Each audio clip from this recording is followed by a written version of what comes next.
Donc, nous allons passer à la présentation suivante qui concerne la neurochirurgie, où Laura Terrier va nous présenter quantification de l'équilibre statistique et de la marge du traumatisé crânien léger, recherche de biomarqueurs cliniques du syndrome post-commotionnel, un sujet effectivement qui pose énormément de questions à la fois médicale et même juridique.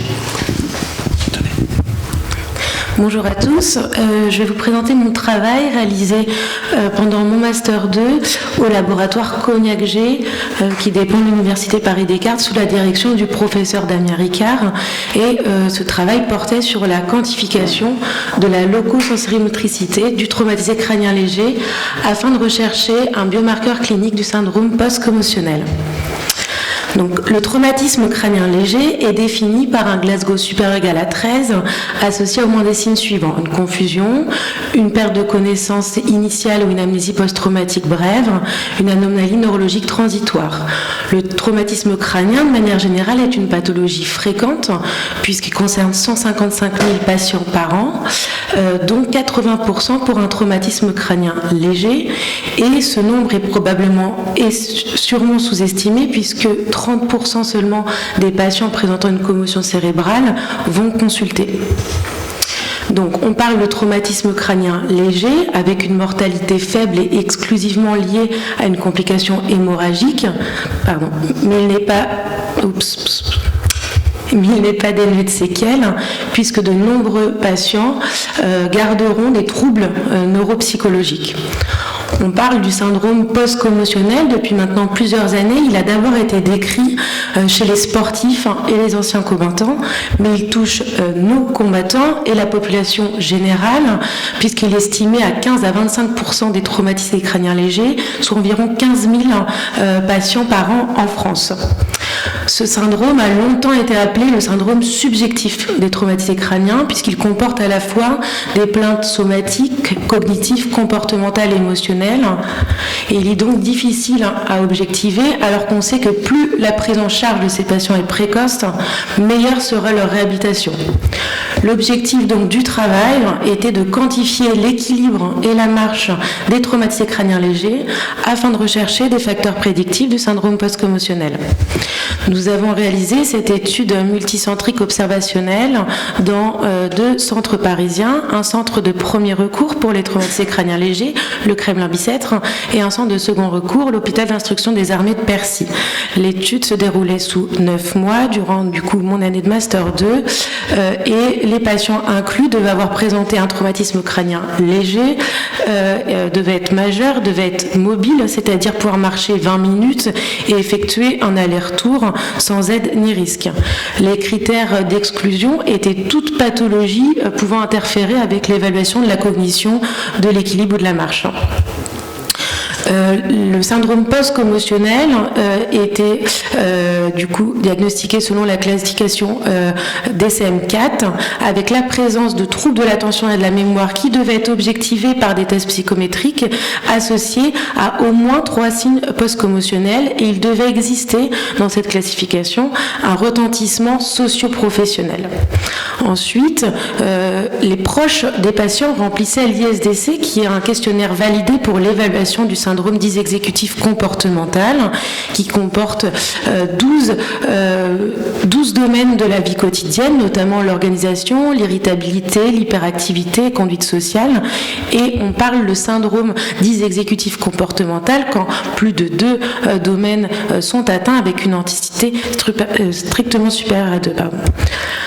Enfin, les patients remplissaient des questionnaires validés pour le retentissement du traumatisme crânien, notamment le Colibri, qui est le questionnaire de la qualité de vie des patients après un traumatisme crânien, qui va évaluer la satisfaction et la gêne présentée par les patients, la PCLS pour l'état de stress post-traumatique, l'HAD pour l'anxiété-dépression.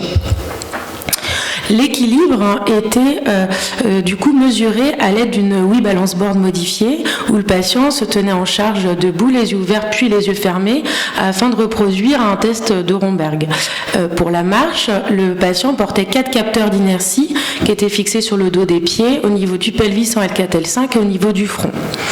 La Wii Balance Board et les capteurs étaient connectés par Bluetooth à une tablette contenant le logiciel SmartCheck qui nous permet d'établir les paramètres d'équilibre statique grâce au concept de stabilométrie et ceux de la marche avec le concept d'inertielle locographie qui consiste globalement à une décomposition du signal et de la segmentation du pas. Sur notre petite cohorte de 33 patients, la moyenne d'âge était 35 ans, la cohorte avait une nette prédominance masculine et on avait une répartition équitable entre population militaire et population civile. Le timing moyen de réalisation du test était fait à 5 mois du traumatisme crânien et nous avions un suivi d'environ 7 mois. Le traumatisme crânien dans notre cohorte et comme dans la littérature était essentiellement lié à un AVP et ensuite chute, sport, agression. Peut-être un peu plus d'agression dans notre cohorte vu la population militaire. Les traumatisés crâniens avaient essentiellement une perte de connaissance initiale, une amnésie post-traumatique et le Glasgow était souvent à 15. De nombreux troubles neurocognitifs étaient décrits à la phase aiguë et un stress aigu dans près d'un tiers des cas. L'imagerie était souvent pathologique avec une localisation préférentielle frontale des lésions hémorragiques. Nous avons diagnostiqué près de 50% de syndrome post-commotionnel à 3 mois chez nos patients, que ce soit dans la population militaire ou civile, avec un lien entre la présence d'un syndrome post-commotionnel, une altération de la qualité de vie, un état de stress post-traumatique et une anxiété-dépression. Avec nos résultats significatifs, nous avons essayé de construire un biomarqueur prédictif du syndrome post-commotionnel avec d'une part le syndrome dysexécutif comportemental qui s'explique surtout par les troubles de l'attention au premier plan après un traumatisme crânien, une altération de l'équilibre qui peut s'expliquer par les lésions axonales diffuses à substance blanche et notamment une augmentation de la vitesse moyenne du déplacement du centre de pression, une diminution de l'indice de stabilité, une marche altérée et notamment l'initiation de la marche et de manière générale une altération de la locosensori-motricité par modification de la coordination au niveau des membres inférieurs. Ce nouveau mode de dépistage du syndrome post-commotionnel est plus accessible qu'une évaluation neurocognitive qui requiert un spécialiste et rentre dans l'ère de l'hôpital numérique et de la médecine quantifiée de précision. Néanmoins, notre faible effectif n'a pas permis de pouvoir calculer des valeurs seuil pathologiques pour ces paramètres d'équilibre et de marche. Je vous remercie de votre attention.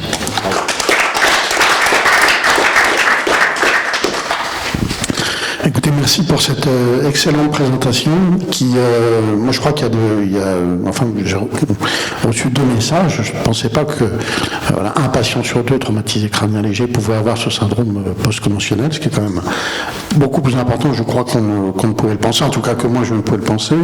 Le deuxième, c'est l'implication de ça, c'est-à-dire que là c'est un peu, voilà, dans le cadre d'expertise judiciaire, par exemple, au médico-judiciaire, on a affaire à ce type de malade qui pose de très très gros problèmes parce qu'il est toujours très difficile donc de préciser ce syndrome subjectif des traumatisés crâniens, ce qui fait qu'on fait appel généralement soit à des sapiteurs, soit à des personnes qui font des évaluations neuropsychologiques qui, avec des délais de rendez-vous absolument invraisemblables, tant voilà, les personnes qui pratiquent ça ne sont pas très nombreuses et puis les délais donc sont de plusieurs mois, voire parfois d'un an.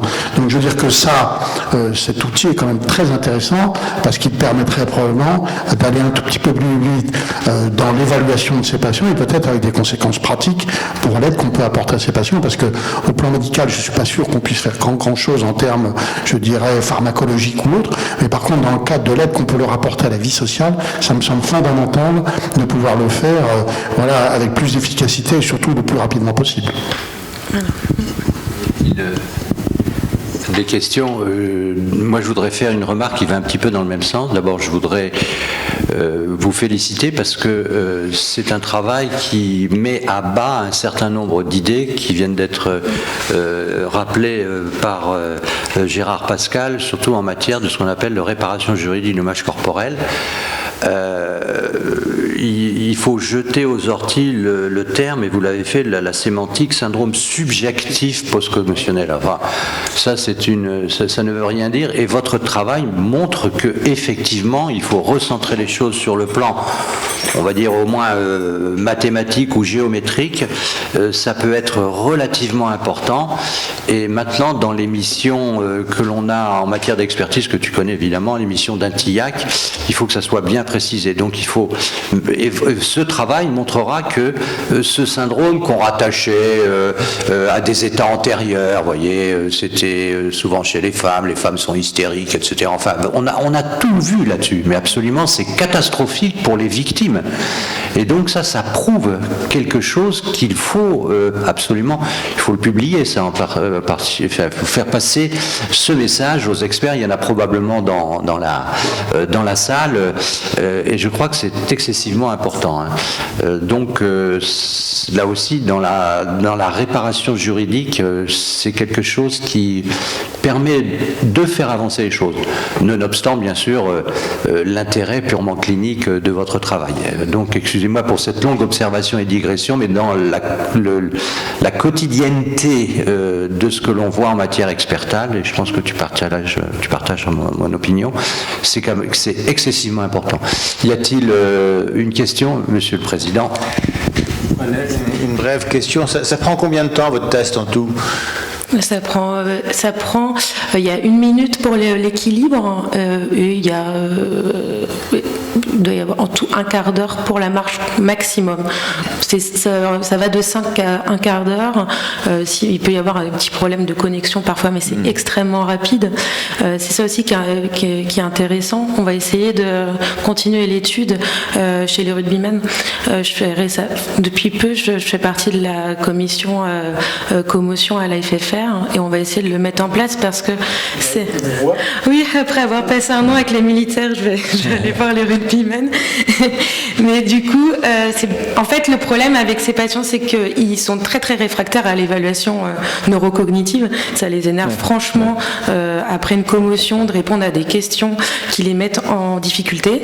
Alors qu'en fait, rester quelques secondes sur une ouïe et faire un aller-retour, ça, c'est pas un souci du tout. Et du coup, c'est vraiment ça l'enjeu, et c'est vraiment rapide. Ouais. Et pour rebondir sur le syndrome subjectif des traumatisés crâniens, dans notre cohorte, il y a plus de 75% d'hommes, donc c'est une vraie maladie. Ouais.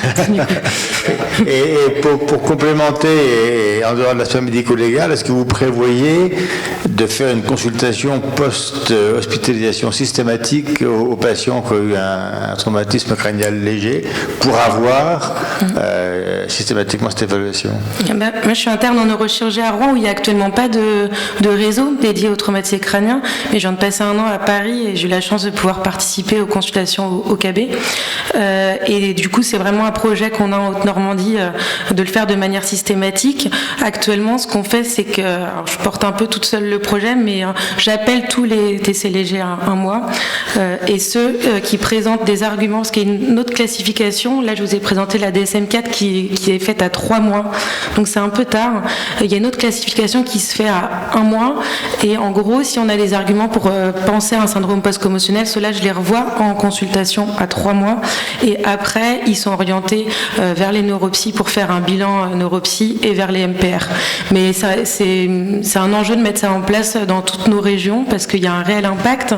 Il y a une réelle prise en charge.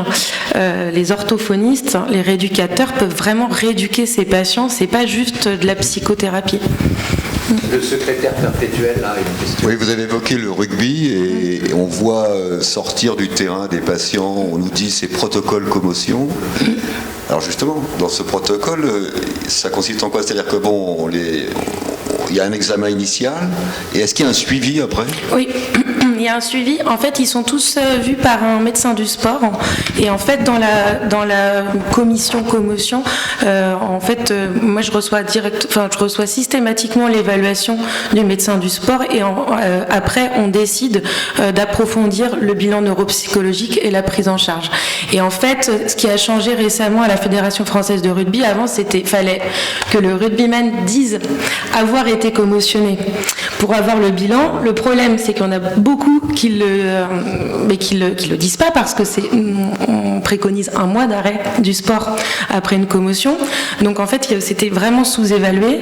Il y a eu quelques décès ces dernières années liés à des traumatismes crâniens même légers, et du coup maintenant c'est sur revisionnage aussi de vidéos qu'on peut être amené à faire les tests au rugbyman, même s'il déclare ne pas avoir eu de commotion. Donc on espère quand même pouvoir dépister au mieux ces sportifs.